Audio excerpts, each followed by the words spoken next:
A court case which ended today. They've been found guilty of the murder of a businesswoman. The jury heard was an orgy of violence. The judge told them, you are both morally degenerate. This was a crime of passion and above all a crime of pure evil. Sadie Hartley was killed in what's been called an act of demonic savagery.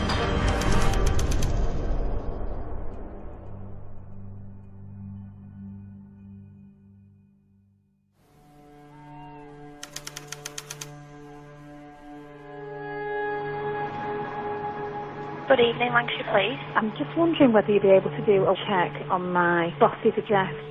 We've not heard from her for over 24 hours. Her name is Sadie Hartley. I was in Hawaii with my fiance. We were asleep in bed. It was about 4 o'clock in the morning and we had a phone call from the police. Emergency. Just arrived at the property. We're going to be forcing entry. There's a female inside on the floor with blood around her. I don't think there's words to describe the way I was feeling at that moment, especially being on the other side of the world where you can't go and be there and help.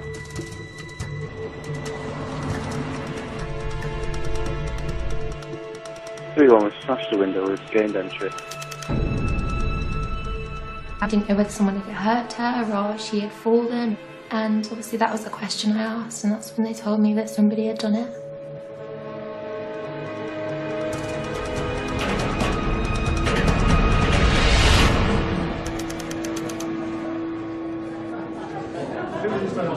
Great.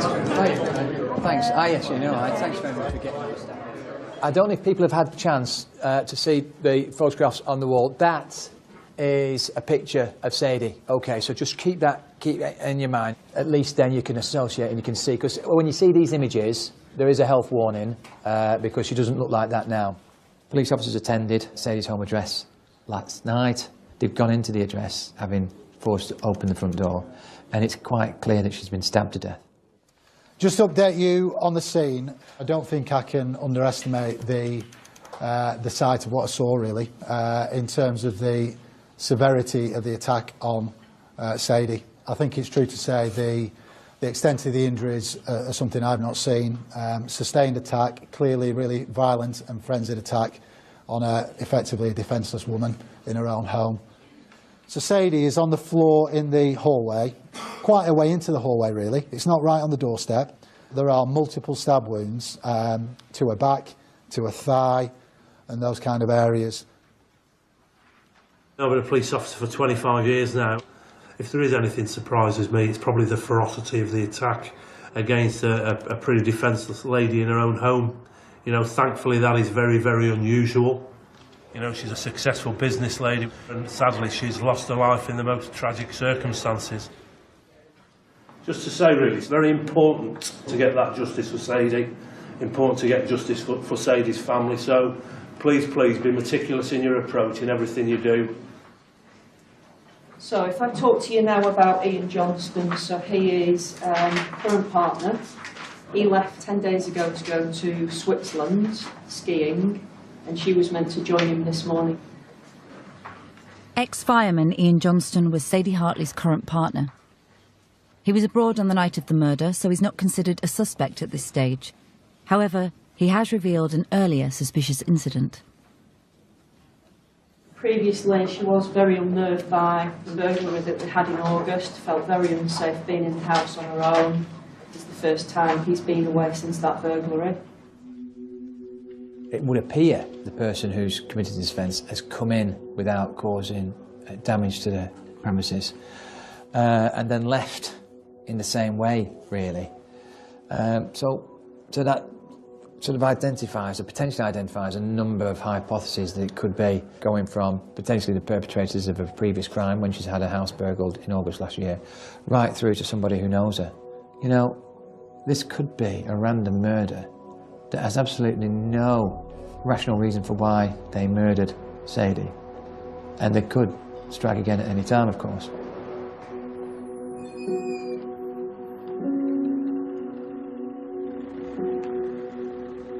Well, we're going back to the scene now. The difficulty in securing evidence is that you only get one crack at it. So we've left Sadie in situ to allow us to do that. I don't want that to be any longer than absolutely necessary.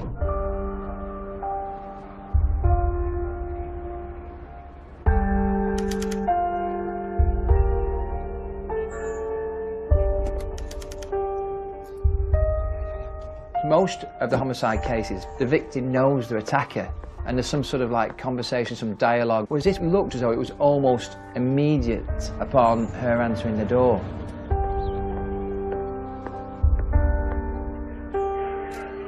We're moving forward now by way of our forensic strategy. We'll get some samples sent off to the laboratory, get them examined tonight, and then we'll see where that takes us.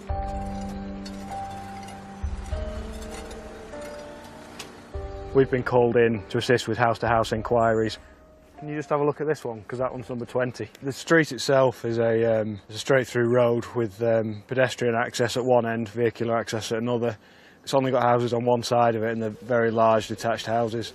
So there's very few properties overlooking the scene itself.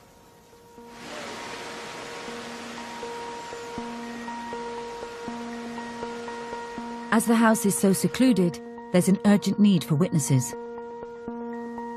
My name's Paul Withers, I'm a detective superintendent working for the Lancashire Constabulary. I am the senior investigating officer on this inquiry. How are we doing? You all right? Sorry to bother you. Just doing some house-to-house inquiries. Hi Pam, you all right? Yeah. Sadie from Sadie, I spoke to you earlier, yeah? We know Sadie was alive at 7:30 because she has communicated from a home address with a work colleague. Right. I feel it may have happened during the course of Thursday evening. So we've got a list of questions to ask you. The first one being, did you know the occupants of number 8? I would urge anybody with any other information, please pick up the phone. Did you see any other suspicious activity or any other suspicious people in the area on the Tuesday that you can think of? I do remember seeing an older woman. She wasn't doing anything suspicious at all, she was just doing her thing, but yeah, I saw an older woman. This case is quite unusual in the sense that there doesn't appear to be any apparent motive. You know, we're working very, very hard to try and identify why this has taken place.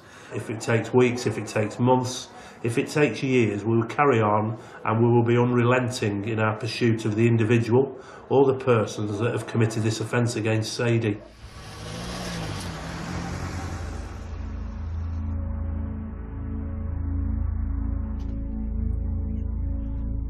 Detectives are reviewing CCTV they've collected from houses close to the victim's home, and they think they've spotted a suspicious vehicle. These are all £500,000 to £1 million houses. There's there's Porsches, Audis, BMWs, you name it. When we were down there, I didn't see a Clio. Now, is it a takeaway driver, or is it the suspect driving by to see if there's any lights on?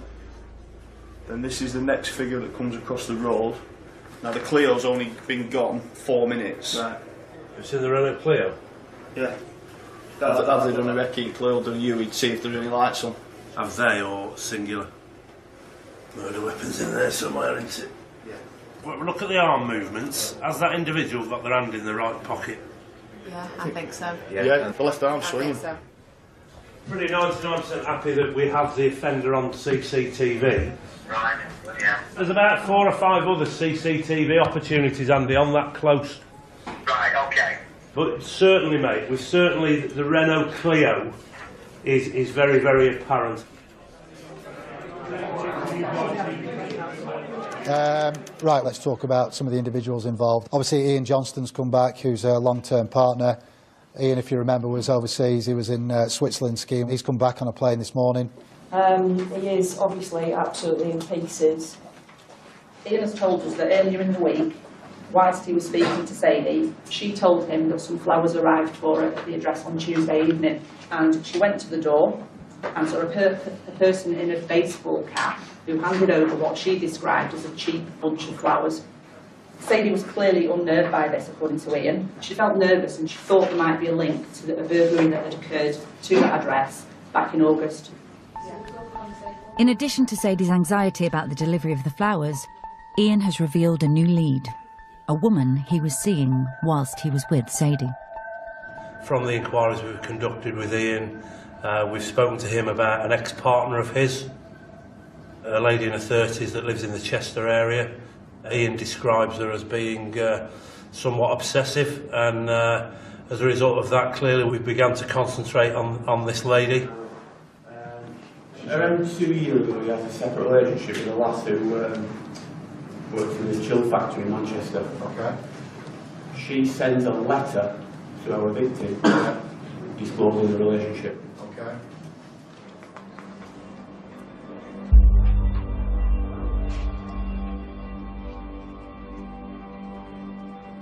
If we think about what we know about her, the facts we know, certainly if the cell site comes back and it puts her in Hampshire on the 7th, we're not a million miles. And any other occasion. Yeah. The team have used cell site technology to track the location of this woman's phone, a 34-year-old called Sarah Williams. Despite the fact that she lives over in the Chester area, on the night that we believed that Sadie was handed a bunch of flowers, this lady was actually in the Helmshore area. The hypothesis could be that the week preceding the murder, that this individual made her way over to Helmshore, purchased some flowers, knocked on the door, clarified who Sadie was before handing over the flowers, only for her to return a week later at roughly the same time and commit what I can only describe as a brutal, callous, cold-blooded murder.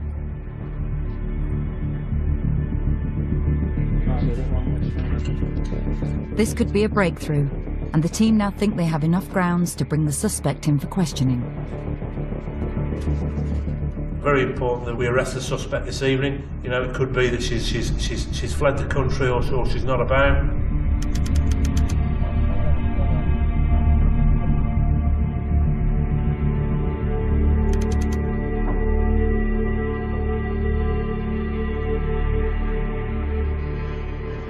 As you can see, the Cheshire officers are going in with public protection gear on to the house that we've identified.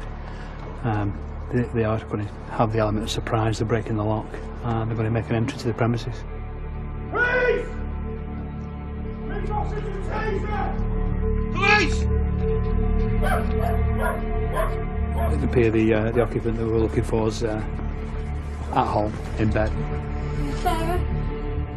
So we're just going to obviously get her suitably dressed and bring her out of the premises under arrest. So you're under arrest on suspicion of murder of Sadie Hartley.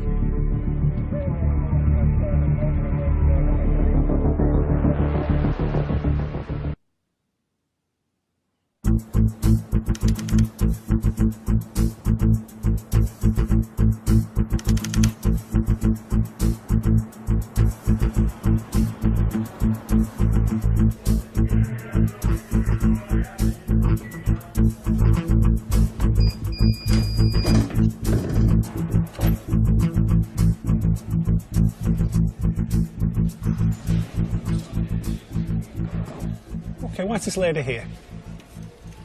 She's been brought over from custody in Chester at this moment in time. She's under arrest on suspicion of murder. Okay.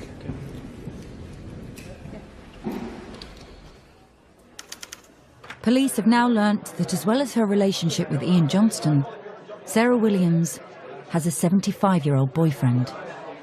When we turn up at the address, we get there and the neighbours come out because obviously of the police activity, and they say, oh, are David and Sarah okay?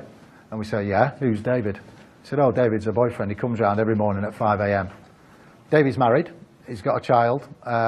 He's probably the same age or older, if not, than Sarah. And his wife is fully aware of their relationship.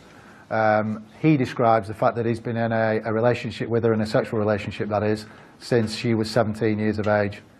So there is a pattern of behaviour there that he leaves the marital address and his wife and goes round to Sarah's home address at 5 a.m. virtually every morning.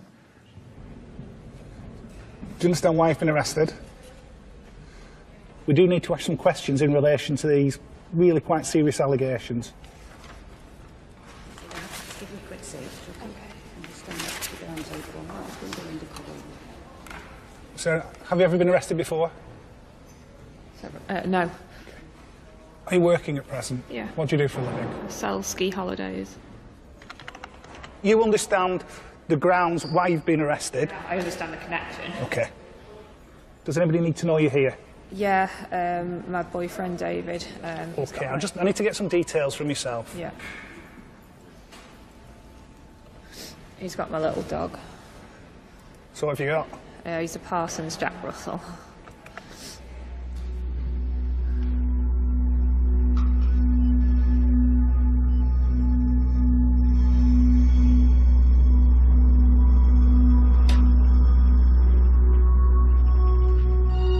In an attempt to establish a motive for the murder, detectives have been examining the text messages between Sarah Williams and Sadie's partner, Ian Johnston. So what about Sarah? What about Sarah's billing? What do we think the catalyst is? Have we found the text message? Have we found that, I'm sorry, but this is ending? That text message where he has said, this is it, it's ended, that is 16 months ago. 16 months ago? From that text messages, then we've got the letter from Sarah to Sadie, which caused a lot of problems between them two.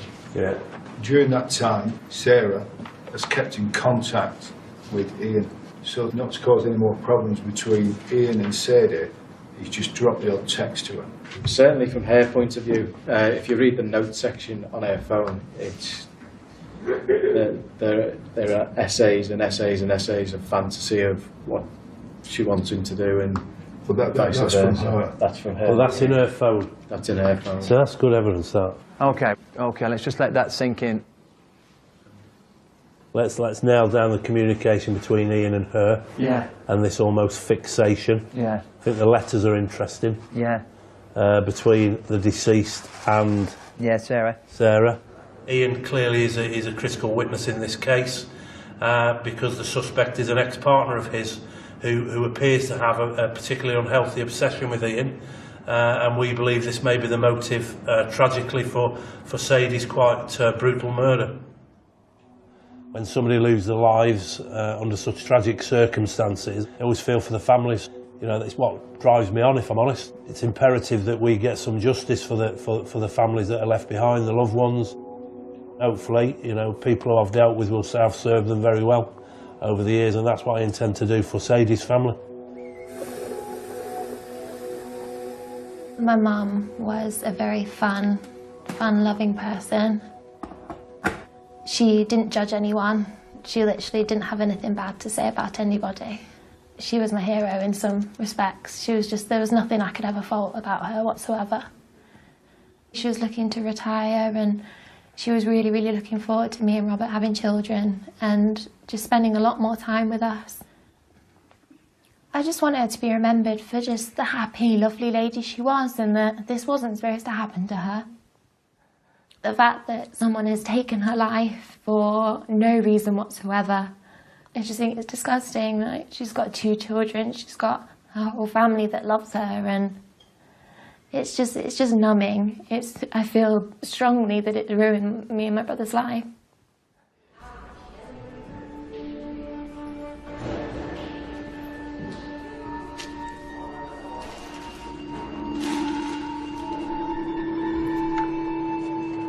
We're just going to go and meet the solicitor, who's here to speak to her client, and we'll then be going into interview with her.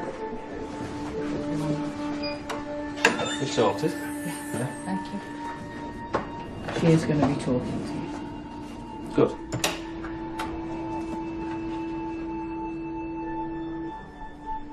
For Detective Constable Bryony Midgley, it's the first time she will be lead interviewer on a murder inquiry. Sarah. Alright, this is Kate. You can be Sarah. with us as well, alright? This innocent lady who's just minding her own business in her home, getting ready to go on holiday, exciting time of life, her daughter's just got engaged, and she is being brutally murdered at her home. And it's horrible.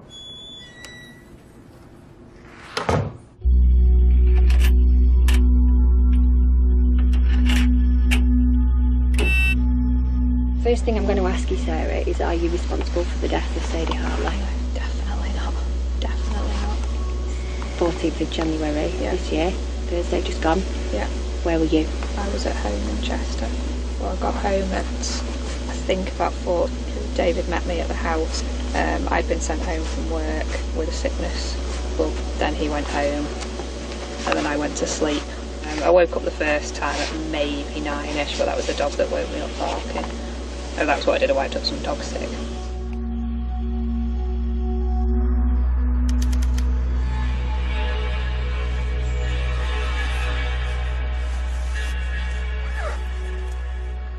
Despite Sarah Williams' claim to an alibi, forensic experts think they have made a key discovery.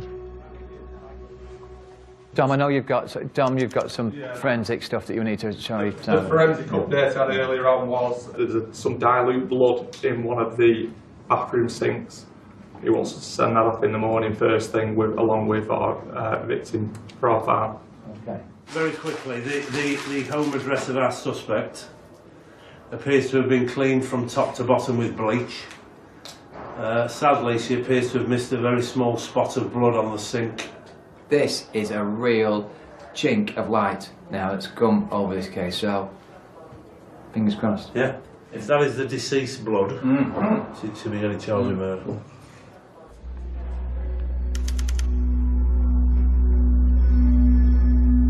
The team now want to find out the extent of Sarah Williams' obsession with Ian Johnston. Okay. Ian. Met him, started skiing on March 11, so I'll have met him at some point during that year. That carried on until we fell out in the August 2014. Tell me what happened there. Yeah, he basically felt that I was too clingy and too needy. Maybe I am, maybe I'm not. I'd say I'm not. And then I wrote Sadie a letter telling her everything that had happened. She rang me up, had a go at me, obviously as you would expect. Probably not at all happy. Went to his house, we had an enormous row. Whilst we're on Sadie. Were you jealous of her? No, because the way I saw it is, you know, he's quite happy to spend 12 months cheating on her and messing her about and talking about leaving. You know, it's not something to be jealous of. I didn't see if they had like a great relationship. She doesn't seem too fazed with the fact she's in custody, having never been in custody before and for such a serious offence. The only time she sort of made a reaction was when I explained what murder was, and she said, I thought I'd never be hearing those words. So there was sort of an acknowledgement that she was in a very strange situation at that point. First impressions are at this stage, she's very cool, she's very calm and collected, albeit we haven't put any difficult questions to her. We've just given her the opportunity to tell us what she wants to tell us. So we've got a long way to go with the interviews, but early stages are she's very calm. The police now only have 3 days to question and charge their suspect, or Sarah Williams will have to be released.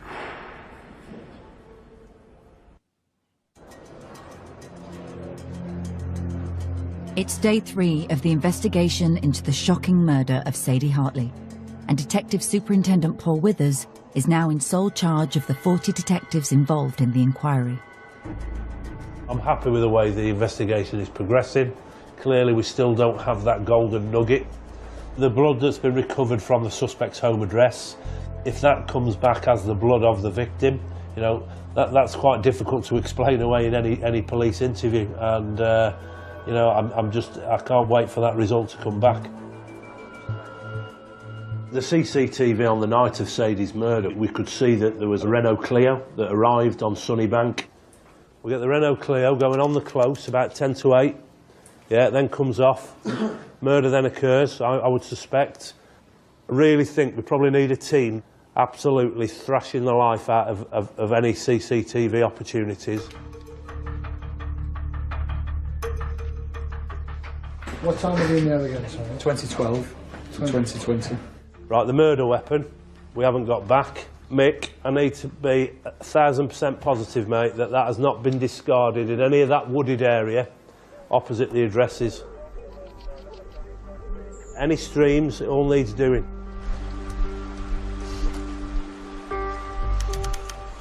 Well, the the past few days have been some heavy snow up in this area, and this morning's the first day we've had where the snow is gone, so we can search. Looking for the murder weapon. We believe it to be a large knife. We've got no more description this time. It's always hard to search in open areas, a vast area, even small gardens take a long time. We just have to do the best we can to make sure no areas are missed out. The murder weapon isn't the only key piece of evidence. Detectives are now focusing on the suspicious delivery of flowers to Sadie's house 1 week before the murder. They believe this was to clarify where she lived. I think the flowers are a key line of inquiry. This was a dry run. From the witnesses we've spoken to so far, you know, we believe it may be a possibility that Sadie may have known Sarah Williams. So at this stage, you know, we believe the person that delivered the flowers may not have been Sarah Williams and may have been somebody else. Now looking for a possible accomplice, detectives get a new lead. Sarah Williams' best friend. I was out interviewing a witness, a close connection to the suspect, Sarah Williams, and when we arrived there was a silver Astra on the driveway. There had been a silver Astra spotted in the area of the scene of the murder on the night that the flowers were delivered. In that silver Astra it was reported that there was potentially a bald-headed male and a female. When we went into the house to speak to Katrina Walsh, she revealed that she's got alopecia, and when she removed a hat that she was wearing, she was predominantly bald on top with a few strands of hair. Kit is 6 years old, and they've met through the love of horses, basically. Kit wears all the time baseball caps because of the fact that she's losing her hair. Whilst we were sat there, we looked up at the side. Sorry mate, does Sadie say the person is wearing a baseball cap? We've got a phone.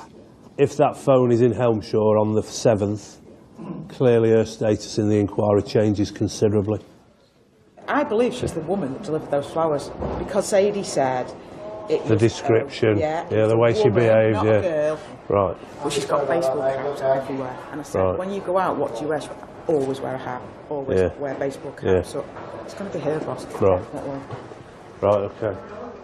Kit, who is the friend of Sarah, I think is going to be the lady who has delivered the flowers to the deceased on Thursday the 7th, from the description given. So we're just going to have a quick chat with the people that have dealt with her about Kit's status in the inquiry, which I think is going to change from being a witness to a suspect. In addition, it's believed that new CCTV footage shows Sarah Williams buying the flowers, accompanied by a person in a baseball cap.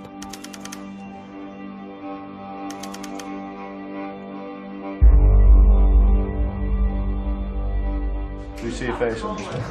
No, that's Very- you see the very top of see a it. little Purse, though, we need to get that purse. There's the purse and the handbag as well. That's just Purse is really distinct. Yeah, you just see it. There you go. There you go. Got a scarf on or something. It's going to work, won't it? Looks It's like a almost red like it's a hoodie. hoodie. There's a back, isn't it? It's a hoodie. The phone of Katrina Walsh, otherwise known as Kit, has now been examined. It confirms that she was in Helmshire on the night the flowers were delivered. She's delivered the flowers, mate, hasn't she? She's delivered the flowers. But she doesn't self-site in the area any other dates. As a result of the information that has come from members of the inquiry team, we've made the decision basically to arrest a lady by the name of Kit. We know that the phone belonging to Kit was actually in the vicinity of the home address of the victim on the 7th of December, so hence that's why we're going to effect the arrest today. Just step into the home, watch your head on the top. Yeah. Okay, watch your head and just take a seat down there.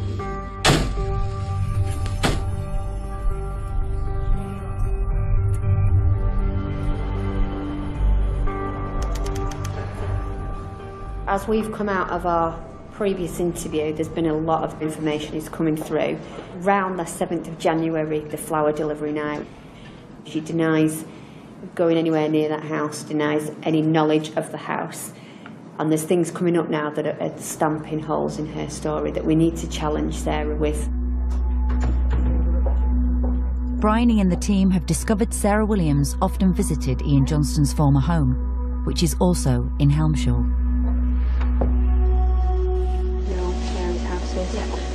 Holcombe Road in Helmshire. When have you last been to his house? To his house to see him. not since we had that massive Barney, but I've been and sat outside it quite a number of times. When did you last do that? Last week, I think it was Thursday. Was that Thursday the 7th? Yeah, it must be. We're saying that on the 7th of January, you've gone over to Helmshaw, decided to confirm that Sadie lives at that address on Sunnybank by this ruse of having a bunch of flowers. Is that the case? You have to be out of your bloody mind. I'd like you to know that at this current time, officers were looking for Kit to arrest her on suspicion of murder. Her phone pings a mast in Helmshaw at the same time that your phone pings a mast in Helmshaw on Thursday the 7th of January. Is there anything you want to say in relation to that? I hope it's not as terrifying for her being arrested, because like having people coming into your house at 3 in the morning it's terrifying. It's absolutely terrifying. For somebody who's under arrest for murder, she's very calm. When we just told her at the very end of the last interview that her friend's been arrested on suspicion of murder because we can put them both in Helmshaw at the same time, she looked visibly shocked, and that's the first time I've seen a really big reaction on her face. This poor lady has met an absolutely horrific end. Nobody should have to suffer that, and it's our job to find out who's done it and why, and that keeps you going. None of us have had any sleep, none of us have seen our families, but at least we can still walk home to our families, and that family have lost a member. You know, Sadie's gone for them, they'll never see her again, so that keeps us going. I want to know everything, I want to know why. Obviously everything to do with who's involved and, you know, how this has come about. I feel like I need to know everything.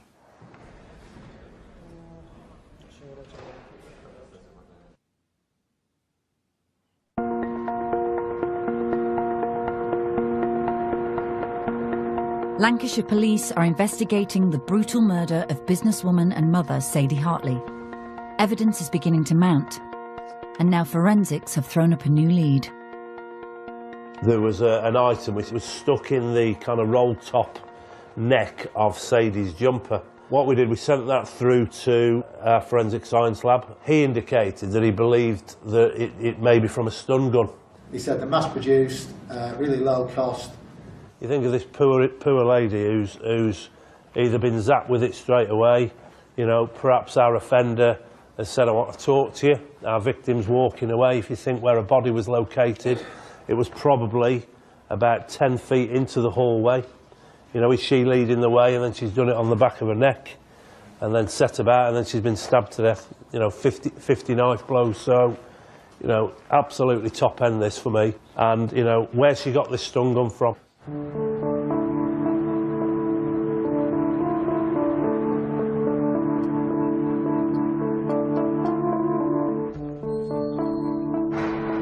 Sarah Williams' best friend, riding instructor Katrina Walsh, has been brought in for questioning. This is Katrina Walsh, and she's here on suspicion of murder. She's been arrested in Chester. Do you understand why she's been arrested? Yes, you don't need I to do. agree with it, but you understand why. I understand why, but I don't remember. I don't recall, because I have a memory problem. If I don't write things down, I forget them within three sleeps. Two sleeps, I can just about remember them. One sleep, it's hazy. 3 sleeps, it's gone. I will tell you everything I know. Not yet. Right. I won't be asking you any questions in relation to this matter at the desk. Right, yeah. It's my job as custody sergeant to look after you and your welfare and make sure you're treated properly. I'm not part of the investigation itself. Do you understand that? So if at some point you want me to notify someone you're here, I will do that for you. At this moment You better tell David. Who's David? David's who I've been staying with, because he'll be expecting me back. Okay. Is David a partner or just a friend? He's a partner of Sarah. Eh? Who's at the centre of all this. And he doesn't believe she did it, but I've been really worried because I've had that note to myself that she might have done it, in which case, you know, I've been petrified, because until I knew whether for sure. I mean, because now I've forgotten.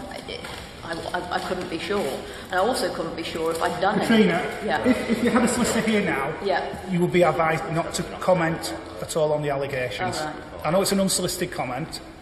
I want to tell everybody what I know before I forget it. During the arrest, Katrina Walsh, who claims to have a short-term memory, told officers about a note she wrote in her diary, which could relate to the murder. So is she trying to say that that's in the diary? That if it all goes up, say by the stream, by the southwest of Zeffie's field and high above the saddle, that was in this loose page in the diary, but she has no idea what that means.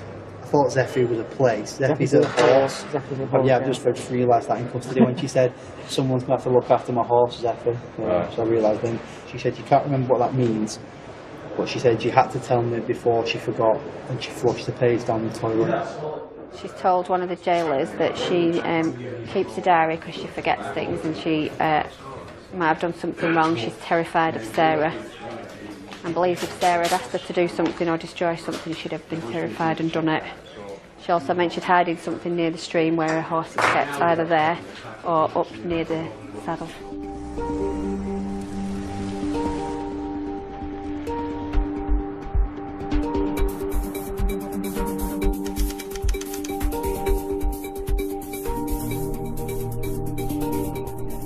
Got a suggestion she's come here, she's made reference to a horse, Zephyr, a field.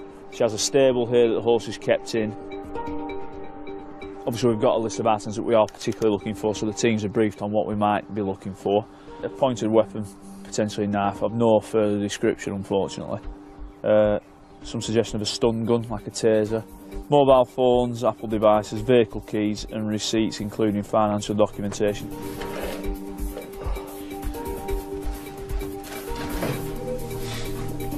It's a very big farm, 58 stables, 12 fields. My opinion, a conservative estimate will be it will take us a very long time to search this properly. As the search at the farm continues, the investigation team have unearthed further evidence.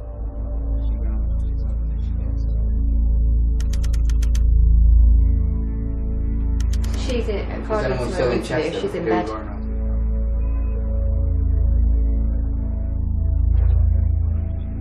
So while she tells us she's in bed in her knickers fast asleep, she's walking out of the house with another in her outdoor clothes, going to a car.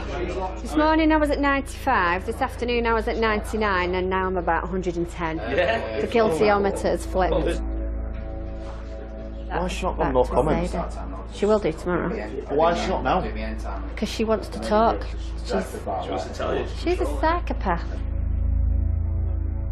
Detectives Brian and Keith are keen to challenge Sarah Williams with all the CCTV evidence, including new footage around the suspicious flower delivery 1 week before the murder. No, I think we'll show the footage to both of them in the interview. Right. And we'll explain on the disclosure that there is footage and we will be showing it in the interview. We've got CCTV evidence of them delivering the flowers, which puts numerous holes in Sarah's tale. She's adamant she was in Helmshire alone, so it's going to be a very interesting interview to see her reaction to the CCTV and the telephony.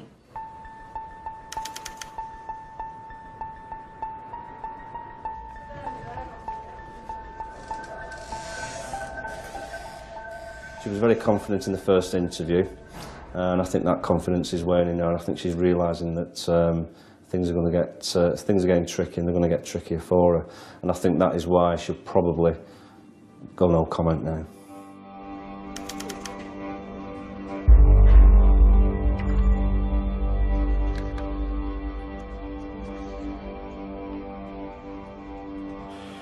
We've CCTV evidence that shows you, as you've just seen, at Haslingden Tesco inside the store on the 7th of January. No comment. You attended Tesco with a specific task in mind, didn't you? No comment. You didn't want us to know, did you? No comment. What I'm going to show you next, Sarah, is CCTV from Sunnybank Road, and it shows two figures with a bunch of flowers walking down the road towards Sadie's house. Have you and Kit gone there to check it's the right house? No comment. Why did you send Kit to the door? No comment. Why weren't you brave enough to play yourself? Is it because you now Sadie would recognise you? We've CCTV evidence shows two persons leaving Williams Address and walk along Treborth Road time on the 14th of January 2016. You've explained to us you were ill in bed because you'd been sick. Can you explain any of that to me? No comment. So that's no comment to all the questions we've put to her. Her demeanour has changed dramatically. She's gone from... There's been a lot of sitting forward and eye contact between me and her in the previous interviews. She's really gone into a shell, and I can only begin to imagine what's going through her mind right now. If she wants to answer no comment, it can help us further down the line. Obviously it's frustrating because you want them to tell you what they've done. We all want to know, don't we? What she's done, why she's done it, how she's gone in, what she's done first, why she stabbed her, how she stabbed her, how she used a stun gun. We might not get that from her, and so that's frustrating.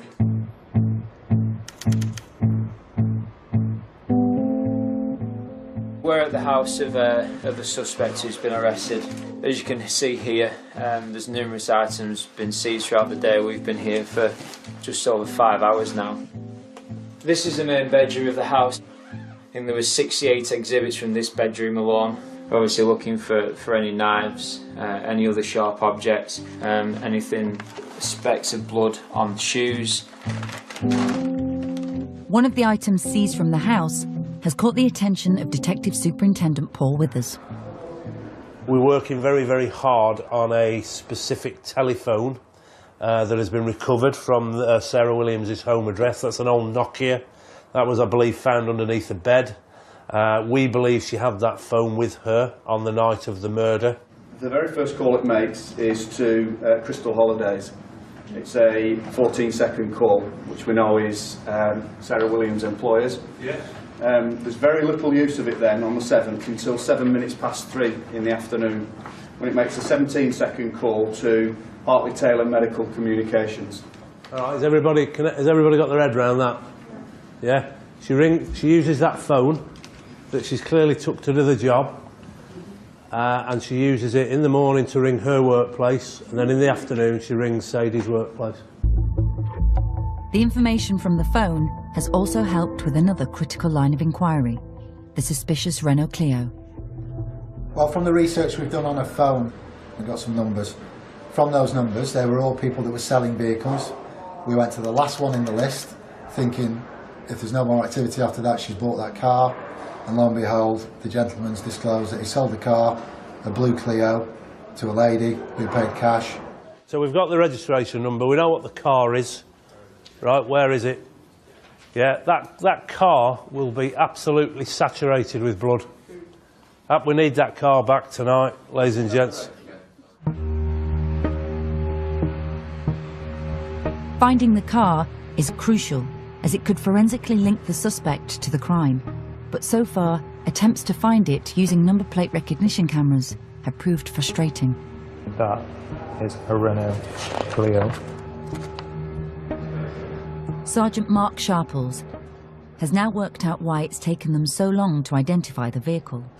It looks very much like an 8, and the ANPR system has read that as an 8, but the actual picture of the car is not Toyota Yaris, it's a Renault Clio. So basically, mate, it should be a 3, she's made it into an 8. Yeah.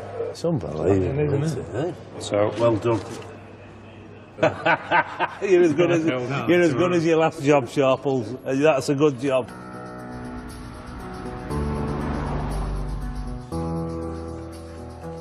Armed with the correct number plate, it's only a matter of time before the police locate the Clio. Control to Sierra Alpha Car 2. And very quickly, they have a breakthrough. In a car park 55 miles from the murder scene. Where else is it? Near Victoria Views. I'll just put him on, all right? Andy, how you doing, mate? Absolutely fantastic, mate. Great work, pal. That's the last cell sighting of Sarah's phone. This is the location of where it's been found, so just bear with me. I'll plot that for you. In the middle of a car park, there's no issues with it. Right. It appears to be showing its original plate, but they do look like there's remnants of sticky tape Yeah. over the three. Yeah. Tell you what, Adrian, you are brighter than you look. We've located the suspect vehicle we're looking for, the Renault Clio. So what we will do from here is we will arrange a full forensic recovery. So effectively, nobody touches that car, not even the people doing the recovery. The potential in that vehicle is huge for blood transfer because the offender has not had a chance to clean themselves, to wash themselves, to change their clothing. From the CCTV footage we've got in the locality around Helmshore, the vehicle's gone off pretty sharpish after the offence, so they are going to be laden in blood. So it's a critical find for the investigation.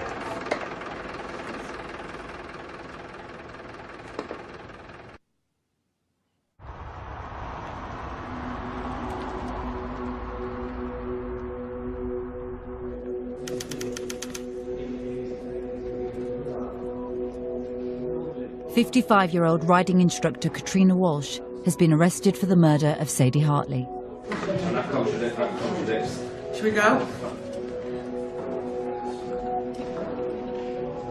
She claims to have a 3-day memory and now faces her first interview under caution.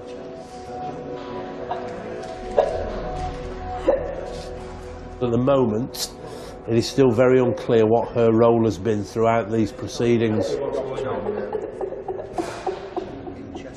You know, it's very important that we are very sure-footed around that individual to see whether or not she has had involvement in the death of Sadie. Do you know who murdered Sadie Hartley? Yes. All I can remember at the moment is that I knew that Sarah had killed someone. I've been terrified for days, absolutely terrified for days while she was around. The very first question I asked you was, did you kill Sadie Hartley? You said no. No. And then I said, do you know who killed? And you said yes. Who killed Sadie Hartley? Sarah Williams. How do you know that? Because she's at the core of this knot of panic in me. But I can't remember that she killed her. What can you remember that terrifies you about Sarah? I think I started to suspect that she was a psychopath. And that I was very close friends with the psychopath. I'm going to show you, Kit, 3 photographs of a road which is called Sunnybank Road.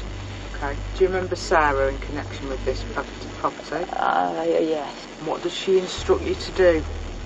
I go to the door, knock, ask Mrs. Hartley, and hand the flowers. She wanted to find out where the bitch is.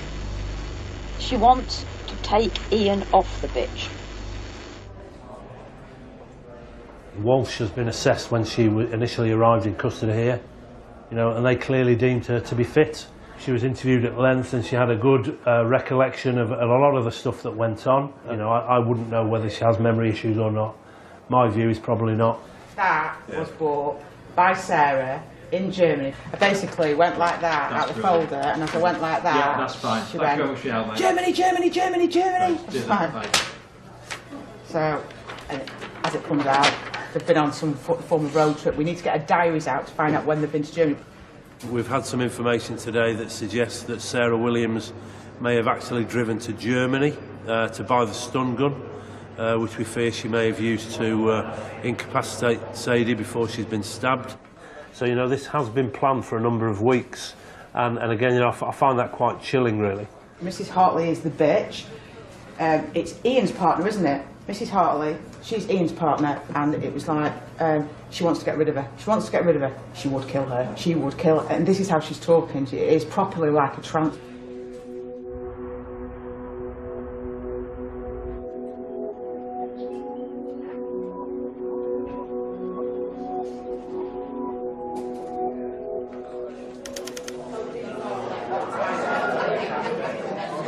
Obviously, we sent off the blood sample, didn't we, from Sarah's home address. There was a fragment of blood that was diluted on the bath. Results of that have come back. Sadie's DNA profile is represented fully in that sample. That's fantastic. So that's an absolute corker. All right, bit knackered. You know, well done. Yeah, we're moving forward. You know, I know I keep reiterating and papping on. Let's not be complacent. Still need to nail down what has Kit's involvement been in this. You know, has she been exploited by Sarah? Which is certainly a hypothesis I think we need to consider. But it's now about really nailing it down.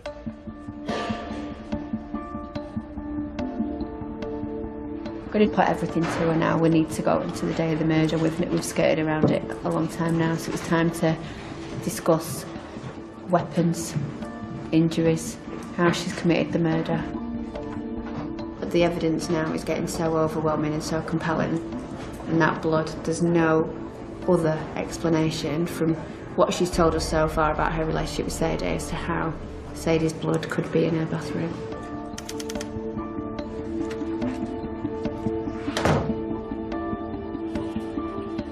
You have a Nokia phone was seized when we've searched your home address.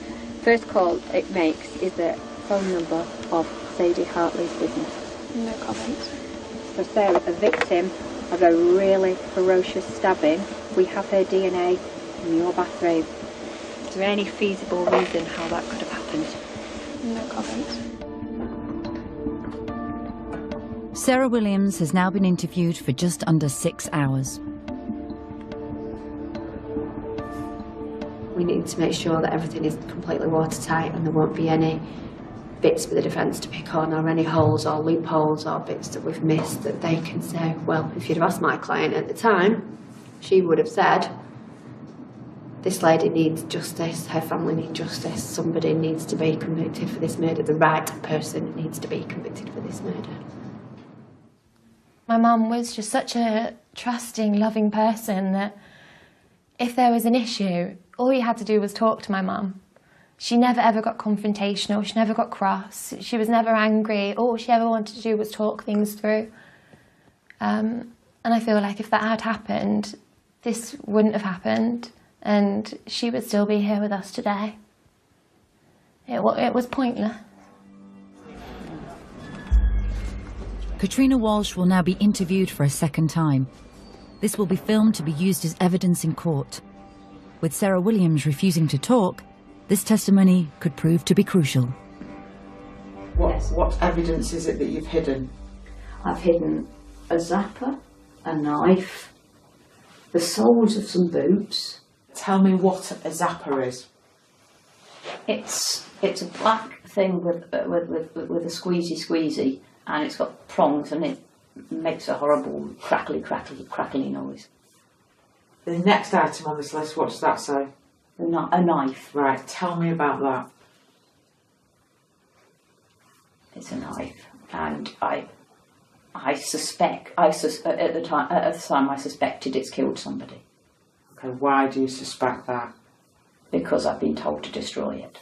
Who by? Sarah. She got in my car and gave me bags with instructions to burn the clothes and the towels and everything, and utterly destroy everything else. Okay. I opened the bag. I opened the bag.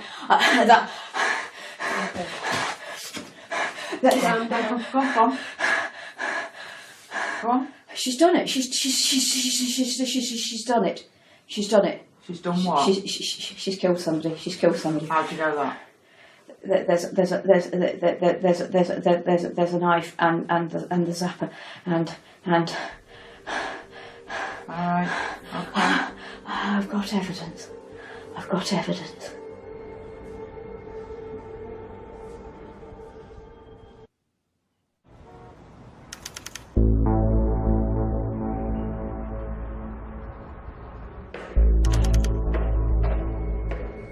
Detectives investigating the horrific murder of Sadie Hartley now believe they have built up a compelling case against Sarah Williams.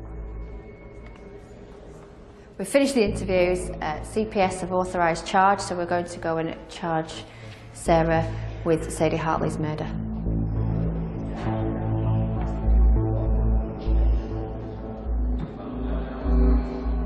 It's not every day you get to charge someone with murder, is it? Sarah.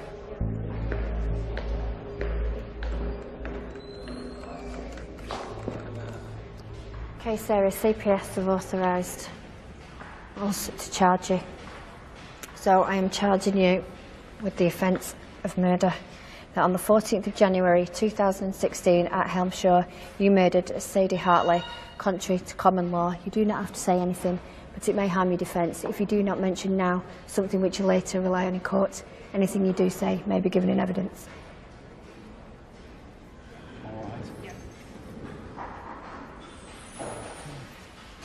Everyone will be relieved that we've got a charge, but like this is where the really hard work starts now. We've got to get a case to court. I think there's going to be some decisions to be made around Kit, Katrina Walsh, because it's looking like she's certainly assisted. Why has she trusted you to get rid of the evidence? If you're not involved in this, why has she trusted you? She wants to frame me for it. She wants to frame me for it, or kill me and frame me for it.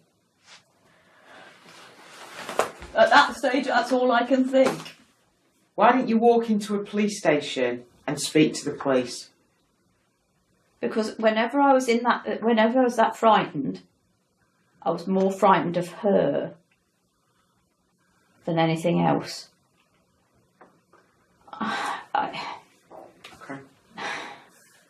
Sadly, Kit, it shouldn't be me that you're sorry to, but... I'm very, very deeply... But you shouldn't be sorry to me. No, I'm deeply sorry. I mean, that's the... oh, God. Right. Okay. Right.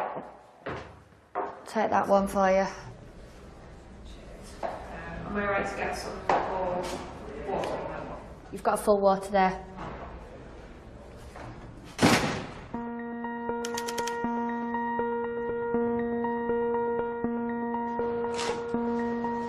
A lot of people think, you know, when someone is charged with murder that all the work's been done. Really, really important to realise that all the hard work will now start, and it's that attention to detail which gives that full picture and which can have a really, really significant bearing on the sentence.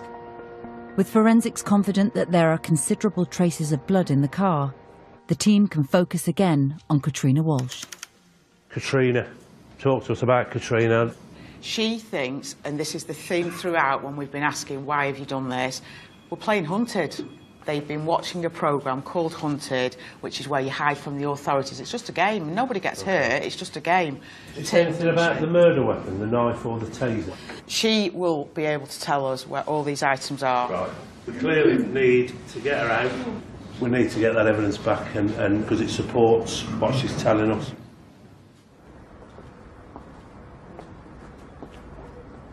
The plan today is to go out and we're going to do something quite unusual. We're going to actually take her out to this farm where she's agreed to show us where she's concealed these items. If Katrina Walsh leads detectives to the murder weapon, it could prove damning against both her and Sarah Williams. Here, somewhere where I can get to the water. And it'll be pushed into the mud somewhere down there, I think. Zapper, some oddments, a car key under those parts. You pointed then and you said knife. Show me where you pointed to. So where this horse poo is, because I've put the horse poo on top so that I could. Right. Then you said to me zapper. Where's the zapper? In this somewhere in that. Okay. So where did you go next? After doing that, I went up to the yard where the... Right, well, come on. You show us. We'll follow it back up. Yep, follow it back up.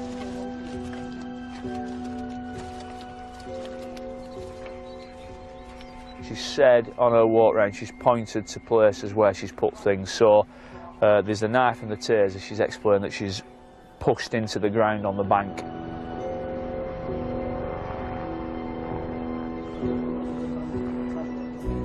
Actually be the car key? Yeah, I'm thinking that. We found what initially looks like pepper spray with something underneath it. Is there a barb missing, Chris? Yes, there is. Yes, nice one. That's the same one that's on my bed. There was at the scene a barb that was recovered, we believe, from a stun gun. We've just recovered a stun gun as well, missing a barb, so there's just the one barb on there where there should be two. We've also recovered a car key, which we believe is of interest to the inquiry team as well. But the most vital item is undoubtedly the murder weapon. Just put it out and lay it down. Can you see it? Just pull it out, put it straight in there.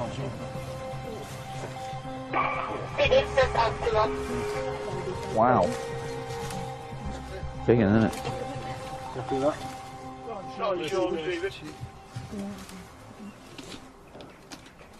See the blood on the end? Yeah. Still got blood on it.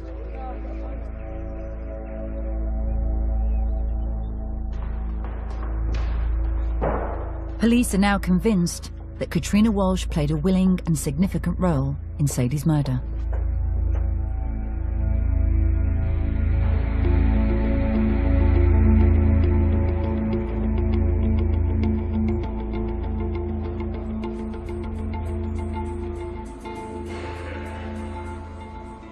You are charged that on the 14th of January 2016 at Helmshaw murdered Sadie Hartley contrary to common law.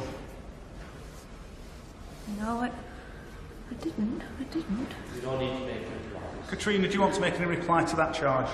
No, we don't need to make Katrina? Do you want to make a reply or not? Mrs. Walsh, we don't need to make a reply.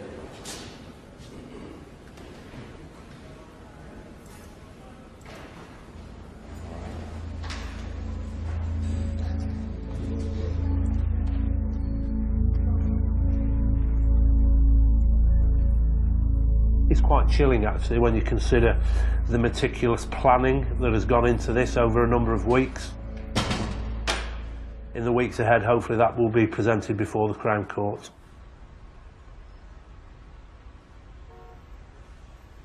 With the trial looming, the team have built up a more complete picture of what took place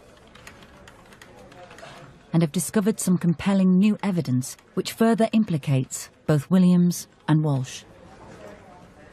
When Katrina's house was searched, seized a lot of diaries, so I was allocated the task of going through the diaries, and I've read through 2010 to 2015.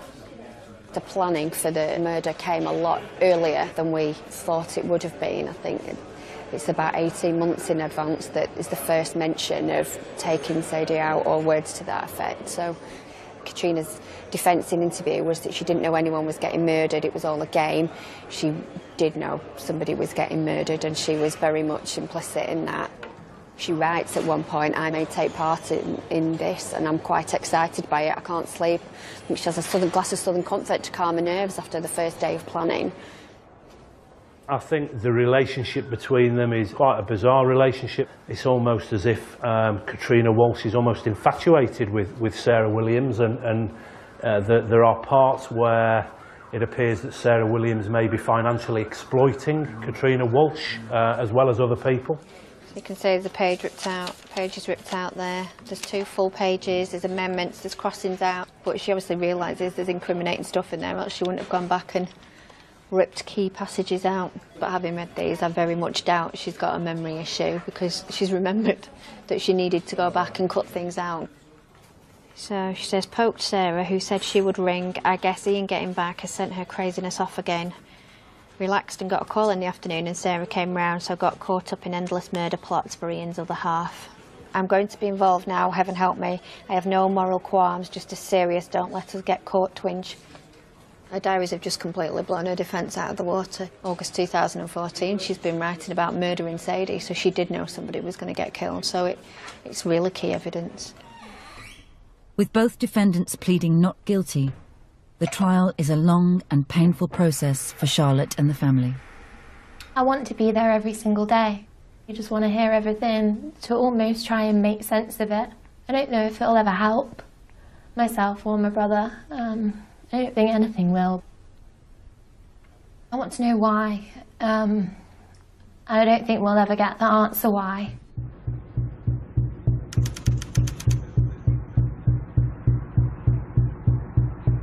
I'm a little bit apprehensive this morning, if I'm honest. know, in my time as a police officer, it's one of the most callous crimes I have ever investigated. The murder of Sadie is almost like a ruthless assassination. It's always on your mind that the trial could go the wrong way. Thankfully, it's only ever happened once to me in my service. And again, if I'm brutally honest, something that haunts me still, probably will stay with me till the day I die.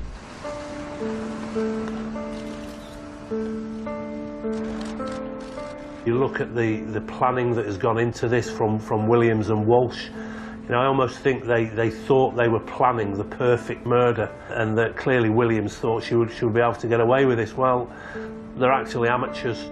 After a trial that lasted over 6 weeks, the jury has reached a verdict. Earlier today, Sarah Williams and Katrina Walsh have been convicted of the brutal and senseless murder of Sadie Hartley at a home address in Helmshaw on the evening of the 14th of January. Albeit Williams may have been the one that wielded the knife on this evening, there can be no doubt that Katrina Walsh was also heavily involved in this dreadful, dreadful crime.